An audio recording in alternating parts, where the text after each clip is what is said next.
Good afternoon, awesome people.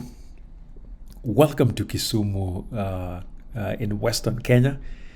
This afternoon, I'm actually spending time with my supervisors right by the shores, right by the lake.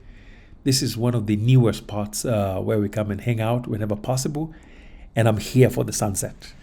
I haven't done quite a few of these videos in a while, but today I want you to come with me. Let's enjoy the ambience while talking about this trending story that is going on in Kenya. Apparently, there's a man, he's probably a pastor or a priest or some kind of a public figure. I don't know him too well, but I have seen him trending. And the big news is apparently he has a very long history of alleged incidences of swindling women. Again, all of this is just reported stuff, so I don't know what the truth is. I'm just going by what's publicly available. But quite a few women are coming out of the woodworks talking about how this alleged pastor has been reportedly swindling women back and forth. Now, I'm not really interested in the Udaku part of the story.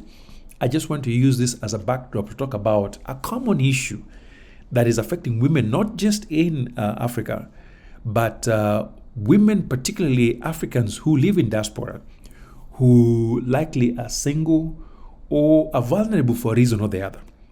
There's a specific group of men that have become really good at swindling women. And so I want to talk with you about this, share some things that I've learned. But as we do that, I want you to come join me. Let's just enjoy the ambience. This is right by Lake Lolwe in Kisumu. If you are joining us for the first time, I'm a Kenyan American who is returning home.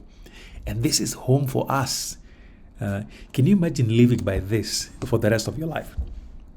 And my home is literally 20 minutes from this spot where I'm standing with my supervisors. And the nice thing about this spot is that it almost never gets cold. The coldest I've seen is like maybe 60s, and that's late at night, once in a while. Usually it's between 75 and 85, and here you have incredible breeze. So again, Kisumu still has a long way to go when it comes to entertainment spots. You talk about beachfront properties and things that are well done. Kisumu still has a long way to go. But there are few folks who are starting to move in the right direction. And this is one of those spots, and unfortunately, they're not paying me to advertise them, so I won't say too much about this particular spot. But I'll tell you, around the lake, there's quite a few of these spots that are moving in the right direction. I think more could be done, but certainly they're moving in the right direction. So once in a while, we come down here to just enjoy the sunset, enjoy the breeze, and just chill with my babies. This is one of my favorite activities to do after work or on days that I choose to just focus on the kids. We do a bunch of things, including this. And one of the things I like about sitting here is you'll see a ton of birds. You have a lot of seabirds, but on this tree here, what we have is basically weaver birds. You can just sit, watch the birds, listen to the water. And there's a guy who fishes around here. And so I don't come here to eat per se, because the food part is, oh yeah, you saw that guy in the water? Yeah, there's a guy who somehow swims here and fishes around. Whether he gets fish or not, I don't know. Yes, that young man over there. I've seen him here for quite a while. He comes, does his thing, maybe gets a couple of fishes here and there. But he has friends. If you want to come, this is some of the things you could do in Kisumu just to spend the evening away.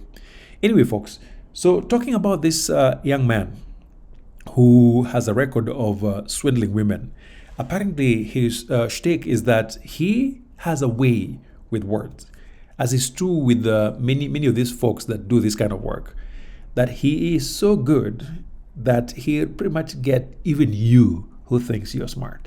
And then his case is a little complicated because he seems to have mixed smoothness with religion and certain things that I may not talk about here because, again, they are subject to be verified. Religion, for the most part, is very big in Africa, Kenya included for sure. Religion is huge, and people with bad intentions know the power that religion brings along. And so I don't know what this guy's deal is. Maybe he's a legit guy, maybe he's not. but he presents himself as a pastor or a priest or one of those things. And that comes with a lot of power. Because unfortunately, many of us who are raised in religious circles are taught to revere people that come with a Bible or a Quran or any of these religious texts. That almost comes like an anesthesia, where they apply it, and then you walk in trusting that what they're doing is legit, and you barely question stuff. By the time you find out what their true intentions are, it's gone beyond. So this story apparently came from a young woman who is also another popular musician. I've never heard of her, but she was being interviewed by the brother who is a radio personality, and she went through the entire story about their life with this guy. And the usual story is that you'll see red flags. In almost every single case you meet one of these guys, you're going to find red flags.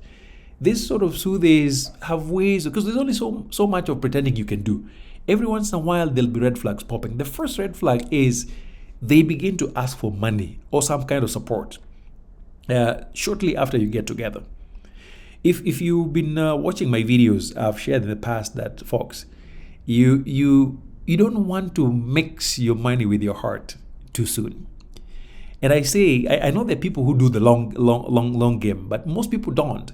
So if you can keep your money outside all of this for at least a year or two, for the most part, you'll be able to weed at least 90% of these guys. So based on this story, similar to the others I've heard, immediately they get to know you, they go for your money, they ask for money. They always have some kind of emergency, whether it's a lawyer thing, there's a child, there's a sick person, there's something that needs to be released from the port. They always have a story.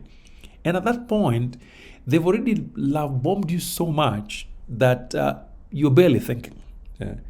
And so sometimes even some of the most smart women get caught up in all of this. And that's why I always say, number one, if you ever run into a person who has been a victim of these guys, please refrain from victim blaming, because you don't understand how people get to that point where they give up so much of their autonomy, so much of their resources. They get swindled that far, even very smart folks. So I always say, stay away from blaming the victims. There's actually an African proverb that says, if Ogwang comes, I don't know what Ogwang is in English, but maybe some wild animal, comes to eat your chicken, you don't start by blaming the chicken. You chase away the Ogwang first. Then you can deal with the chicken later on. And so the first red flag is they come in and they are asking for money right away. Next thing they do, they cut you off from your sources of support, because other people will question stuff. When they see you doing things, it's your support network that will point out stuff that, hey, this is wrong. These guys are going to cut you off of your support system, and they do it so methodically that you don't even realize in the moment that that's what they're doing. And a lot of them seem to be extra, quote unquote, protective, in a way that for the average person you think that's love, but that is just being possessive. And then, of course, they want to make sure that they keep their conversation, quote unquote, offline. That is, let's say things that nobody knows about. And that, of course, gives them the room to do this for many women. And so at one point, you'll realize they have a chain of women. But because whatever they're doing is private with each and every woman, they might have as much as maybe even 20, even more women, because each one is housed in their own silos. So anyway, folks, I don't know if I have words of wisdom when it comes to these things, but I know for sure, when this story came up, lots of women in diaspora have already come out talking about the same guy or similar guys that have really taken advantage of them. Some of them actually even ended up paying their own dowries or paying so much stuff. So all I can say, folks, I don't know how people get there, but just to the extent possible, try not to mix your money with your heart and your head. Keep it out there. Well, I hope this was useful, folks, and I will see you in the next. Bye.